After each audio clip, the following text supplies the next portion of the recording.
부산에서 한 달 만에 코로나19 지역 감염 환자가 발생했습니다. 사흘간 환자가 방문한 주점과 식당이 10여 곳에 달했는데 다행히 밀접 접촉자인 가족을 비롯한 14명은 음성 판정을 받았습니다. 부산시는 경제 위기 극복과 함께 포스트 코로나 시대 도약을 위해 6,543억 원 규모의 추가 경정 예산안을 시의회에 제출했습니다. 고용 안정과 서민 생활 안정에 가장 많은 예산을 편성했습니다. 원전 밀집 지역인 부산에서 원자력 안전에 대한 부산시의 영향력을 강화하기 위해 조례를 제정했습니다. 앞으로 시 차원에서 원자력 안전 정책을 개발하고 관련 정보를 확보해 시민들에게 공개해야 합니다. 제8대 부산시의회 후반기 의장 후보로 더불어민주당 신상혜 의원이 선출됐습니다. 민주당이 시의회 47개 의석 중 41석을 차지하고 있어 이날 선거가 사실상 본선거와 다름없습니다. 시청자 여러분 안녕하십니까? 헬로티비 뉴스 부산입니다. 부산에서 잇따라 코로나19 환자가 발생했습니다. 150번 환자는 대전 105번 환자의 접촉자이고 151번 환자는 해외 입국자입니다. 특히 지역 감염자인 150번 환자가 방문한 주점과 식당이 10여 곳에 달해 긴장감이 고조되고 있습니다. 김현정 기자가 보도합니다.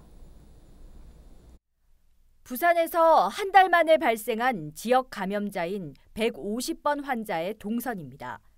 25일 저녁 무궁화호를 타고 부산에 도착한 후 3일 동안 주점과 식당 등 10여 곳을 방문했습니다. 심지어 3일째 되는 날엔 발열 증상이 있었는데도 주점을 방문했습니다. 하지만 모든 방문지의 위치와 상호는 비공개 처리됐습니다. 저희가 감염병 환자의 동선 공개 원칙은 질병관리본부에서 발표한 지침을 기준으로 하고 있습니다. 환자분이 이용한 주점이나 식당과 관련하여서는 CCTV를 모두 확인하였고 접촉자가 모두 파악이 되었고 소독이 완료되었습니다. 그렇기 때문에 이용한 시설에 대한 구체적인 이름은 공개하지 않을 계획입니다. 부산시는 CCTV 등 역학조사 결과 150번 환자와의 접촉자 25명을 자가격리 조치했습니다. 다행히 가족을 포함한 밀접 접촉자 14명은 코로나19 검체 조사에서 모두 음성 결과가 나왔습니다. 지난 28일 멕시코에서 인천공항을 통해 입국한 151번 환자는 부산역 선별진료소에서 확진 판정을 받았습니다. 시는 추가 접촉자 등을 파악하기 위해 151번 환자에 대한 역학조사를 진행 중입니다. 한 달 만에 발생한 부산의 지역 감염. 다음 달 1일부터 부산 지역 7개 수욕장이 전면 개장하며 방역 당국의 긴장감이 높아지고 있습니다. 헬로티비 뉴스 김현정입니다. 부산시는 경제 위기 극복과 함께 포스트 코로나 시대 도약을 위해 6,543억 원 규모의 추가 경정 예산안을 시의회에 제출했습니다. 이번 추경은 지난 3월 제1차 긴급 추경과 소상공인 긴급 민생지원금 지원, 정부 긴급재난지원금에 대응하는 2차 추경에 이어 세 번째입니다. 이번 추경 예산안에는 코로나19 피해에 따른 고용 안정과 서민 생활 안정에 2,005억 원, 소비 회복과 지역경제 활성화 등에 1,764억 원을 편성했습니다. 또한 부산의료원 공익진료 결손분과 음압병실 확충 등 코로나19 방역 육성과 재난대응 고도화를 위해 187억 원을 편성했습니다. 이번 3차 추경 예산으로 부산시는 기정 예산 대비 4.7% 늘어난 14조 4,757억 원이 편성됐습니다. 제8대 부산시의회 후반기 의장 후보로 더불어민주당 신상혜 의원이 선출됐습니다. 신 의원은 29일 오후 부산시의회 대회의실에서 열린 더불어민주당 의장단 선거에서 의장 후보로 선출됐습니다. 의장 후보에 이산하, 손용구, 오원세 의원이 나섰지만 신 의원이 1차 투표에서 과반 득표를 하면서 2차 투표 없이 의장 후보를 확정지었습니다. 재선인 신 의원은 8대 시의회 전반기 의장 선거에서 박인영 현 의장과 결선까지 가는 접전 끝에 한 표 차이로 낙선한 바 있습니다. 의장 후보 선거에 이어 진행된 제1부의장 선거에서는 이동호 의원이 선출됐습니다. 부산시의회는 다음 달 3일 제288회 임시회 본회의에서 전체 의원 찬반 투표를 거쳐 후반기 의장단을 확정할 예정입니다. 하지만 민주당이 시의회 47개 의석 중 41석을 차지하고 있어 이날 선거가 사실상 본선거와 다름없습니다. 제8대 중고의회 후반기 의장에 더불어민주당 소속 최학철 의원이 선출됐습니다. 최학철 의원은 지난 26일 중고의회 의원 7명 중 6명이 참석한 가운데 실시된 무기명 투표에서 6표를 얻었습니다. 전반기 의장직을 수행한 강인규 의원은 5표를 획득해 부의장으로 선출됐습니다. 운영자치위원장은 강희은 의원, 복지도시위원장은 윤정훈 의원이 각각 맡았습니다. 부산은 원전 밀집 지역입니다. 하지만 원전과 관련한 권한은 중앙정부가 가지고 있다 보니 정작 지자체는 시민들의 안전관리에 손을 놓을 수밖에 없다는 지적이 꾸준히 제기돼 왔는데요. 부산시의회에서 원자력 안전에 대한 부산시의 영향력을 강화하기 위해 조례를 제정했습니다. 이번 시간 조례 돋보기에서 자세하게 살펴보겠습니다. 안수민 기자입니다. 부산시의회 김광무 의원이 발의한 원자력 안전조례. 세계 최대 원전 밀집지 부산의 원자력 안전 관리에 부산시가 주체적으로 나설 수 있도록 근거를 마련했습니다. 시 차원에서 사실 원전 문제가 국가 사무이기 때문에 접근에 제한이 많았습니다. 조례에 따라 부산시는 시 차원에서 원자력 안전 정책을 개발하고 원자력 안전 관련 정보를 확보해 시민들에게 공개해야 합니다. 이를 위해 원자력 안전 관리 현황과 시민 안전 확보 방안, 원자력 시설 감시 등의 내용이 포함된 부산시 원자력 안전 종합계획을 5년 단위로 수립하고 매년 관련 정책을 시행해야 합니다. 정책의 기본 원칙도 구체적으로 조례에 명시됐습니다. 전국 최초로 시가 중앙정부에 신규 원자력 시설 설치에 대한 금지를 건의하도록 했고 설계 수명이 끝난 시설은 연장 금지와 조기 폐쇄 의견을 전달하도록 했습니다. 원자력 안전관리 조례에서 부산시의 역할 확대 못지않게 강조된 것은 시민 참여. 정책 수립 과정에서 필수적으로 시민들의 의견 수렴 과정을 거치도록 조항을 만든 것은 물론 원자력 안전 시민 검증단도 운영될 수 있도록 했습니다. 원자력 안전 시민 검증단은 시민이 원자력 시설의 안전 등 불안 요소와 환경오염 문제 등의 감시 주체가 될 수 있도록 하는 제도입니다. 실제 원전이 주요한 국가 기밀 시설이라는 이유로 시민들에게 정보가 제대로 공개되지 않고 있습니다. 그래서 공론화의 과정 속에서 시민들이 원자력이 정말 안전하게 운영되는지를 검증하는 것을 목적으로 하고 있습니다. 이외에도 원자력 시설의 사고 등 원자력 안전위원회로 전달되는 정보를 부산시도 확보해 시민들에게 공개하도록 하는 조항. 특정 상황에서 부산시가 중앙행정기관에 원자력 시설의 사용 정지를 요구할 수 있다는 조항 등이 조례에 포함됐습니다. 원자력 안전과 관련한 조례는 대전과 울산에서도 제정돼 시행 중이며 대전에서는 원자력 시설 안전성 시민 검증단이 구성돼 실제 검증 활동을 펼친 사례도 있습니다. 조례 돋보기 안수민입니다.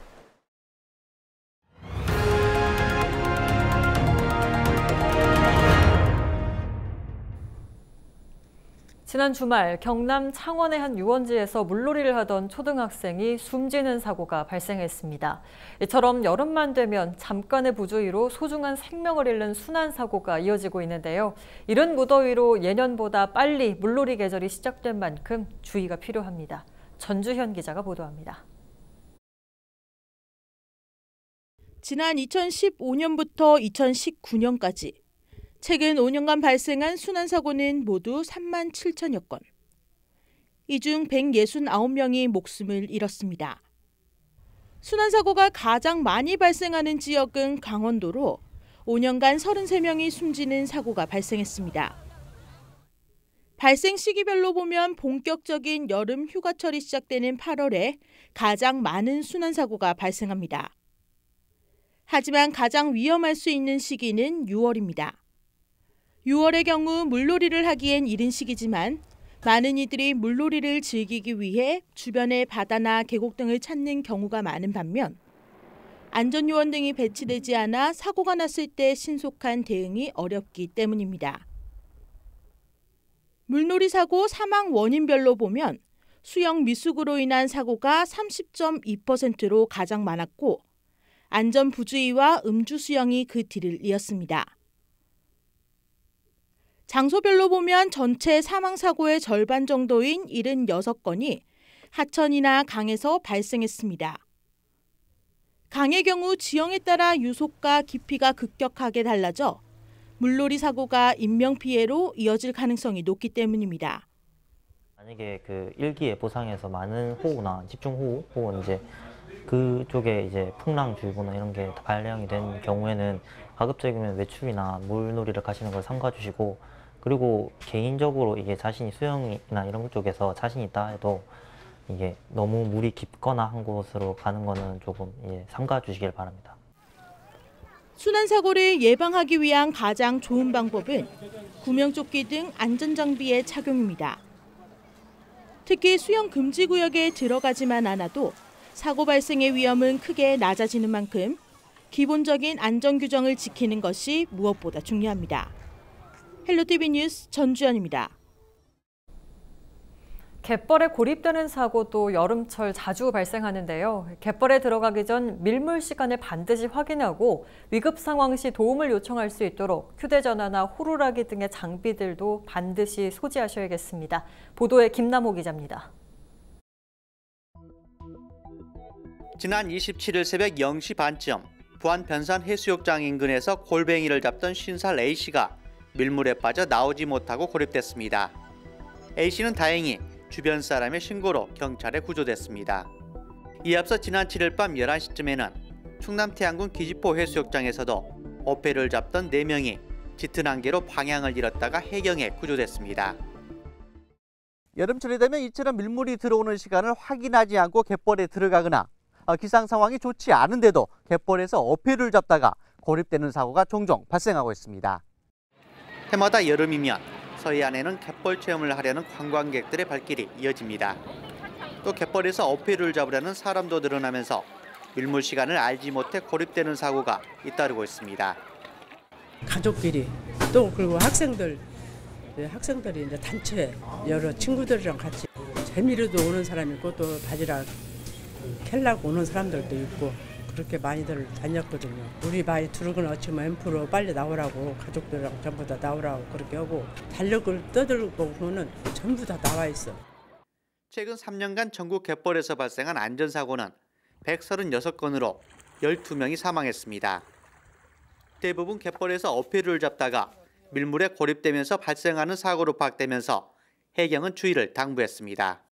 서해안은 조석 간만에 차가 사망당이 심합니다. 그래서 바다에 들어갈 때는 반드시 물때하고 해양 날씨를 확인해야 하고, 물이 들어오는 시간은 보통 성인 남성의 걸음보다도 2~3배 정도 빠르다고 합니다. 미리 무토로 나와서 안전하게 해루질을 잘 마치고 귀가할 수 있도록 그런 것에 대해서 귀를 많이 기울여 주시기 바랍니다. 해경은 갯벌에 들어갈 때는 휴대전화를 보관할 수 있는 방수팩과 호루라기를 착용해 위험시 도움을 요청해야 한다고 강조했습니다. 또 반드시 구명조끼를 착용하고 가급적 밤에는 갯벌에 들어가지 말 것을 당부했습니다. 헬로티비 뉴스 김나호입니다. 코로나19 위기 극복과 소비 진작을 위해 전국적으로 다음 달 12일까지 대한민국 동행 세일 행사가 펼쳐집니다. 부산에서도 전통시장 34곳이 참여하고 오는 추석까지 시장 주변에 임시 주정차도 허용됩니다. 박재한 기자입니다. 전통시장 소비 활성화를 위해 다음 달 12일까지 다양한 행사가 마련됩니다. 일부 시장에서는 행사 기간 5만 원 이상 신용카드로 결제한 고객에게 온누리 상품권을 증정합니다. 서면 종합시장에서는 음향기기 등을 구입하면 최대 20%까지 온누리 상품권을 증정하고, 서동 미로시장에서는 7월 6일부터 4일간 페이백 행사를 진행합니다. 괴정 골목시장과 남포동 건어물시장 등 8곳에서는 대표 품목을 10%에서 최대 50% 할인합니다. 구포시장과 명지시장, 산업용품 유통상가 등 29개 시장에서는 어린이 장보기 체험교실과 공연 등 문화행사가 펼쳐집니다. 전통시장 활성화를 위해 주변 도로에 대한 임시 주정차 허용도 오는 추석 명절까지 이어집니다. 다음 달 12일까지 전국 633개 시장이 동참하는 덕분에 챌린지도 펼쳐집니다. 이 기간에 시장에서 구매한 현금이나 신용카드 영수증을 함에 넣어 목표액 400억 원을 넘기면 코로나19 예방을 위해 애쓰는 의료진과 방역 관계자들에게 전통시장의 대표 상품이 전달될 예정입니다. 덕분에 챌린지는 개별 시장에서도 목표를 따로 설정해 동시에 진행됩니다. 부산뉴스 박지한입니다. 부산시 교육청이 산하기관 간부와 학교장을 대상으로 청렴도 평가를 실시하고 행정실장들은 청렴도 자가진단을 하도록 할 계획입니다. 평가 대상은 산하기관의 4급 이상 고위직, 5급 도서관장, 공립과 사립학교장 등 728명이며 청렴도 자가진단 대상인 학교 행정실장은 654명입니다. 각 기관 간부와 학교장을 대상으로 하는 청렴도 평가는 평가 대상자와 3개월 이상 같은 부서 또는 같은 학교에서 근무한 직원들의 온라인 설문으로 진행됩니다. 부산시가 지역 내 어린이 보호구역 안전시설물 점검에 나섭니다. 부산시는 구군, 경찰청, 교육청, 도로교통공단과 합동으로 오는 31일까지 어린이 보호구역 898곳에 대한 안전시설물 점검을 추진한다고 밝혔습니다. 또 부산진구와 해운대구, 기장군 등 9개 구군의 어린이 교통사고 다발지 17곳에 대한 특별점검도 실시할 계획입니다. 중구에서 국제어교육 활성화 및 지원에 관한 조례가 제정됐습니다. 중구의회 윤정훈 의원의 발의로 제정된 이번 조례는 지역 내 학교 원어민 강사나 영어 캠프 지원 등 구청이 국제어교육 활성화 사업을 지원할 수 있는 근거를 마련했습니다. 윤 의원은 중구 지역 학생 유출과 교육 격차가 심화되는 상황에서 주민들에게 차별받지 않는 교육 권리를 제공하고자 조례를 발의하게 됐다고 밝혔습니다.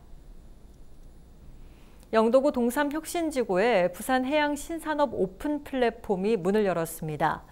부산 테크노파크 영도단지의 해양물류산업센터에 들어섰으며 부산만의 특화 기술로 주목받고 있는 해양 나노위성 등 첨단 장비 제작과 설계, 교육 공간이 마련됐습니다. 부산해양 신산업 오픈 플랫폼은 부산시 국가균형발전위원회 지역발전 투자협약 시범사업인 미래해양도시 부산 신산업 혁신성장 생태계 조성의 일환으로 국시비 12억 7천만 원을 투입해 만들어졌습니다.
기상정보입니다. 부산은 흐리고 오전부터 비가 오다가 낮에 그치겠으니 외출 시에는 휴대가 편한 우산 챙기셔야겠습니다. 아침 최저 기온 21도, 낮 최고 기온 26도의 분포를 보이겠습니다.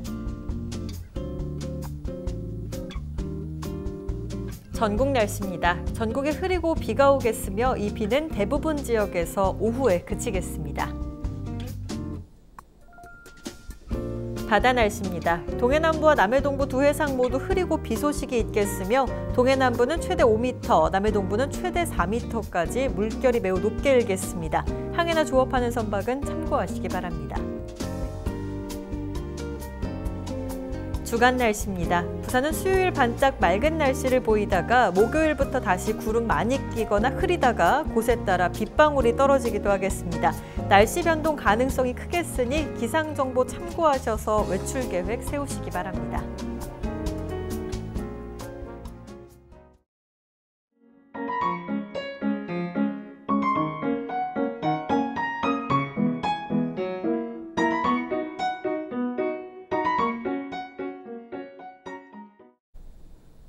이상으로 뉴스 마칩니다. 저희는 언제나 지역 주민 여러분 곁에 있겠습니다. 고맙습니다.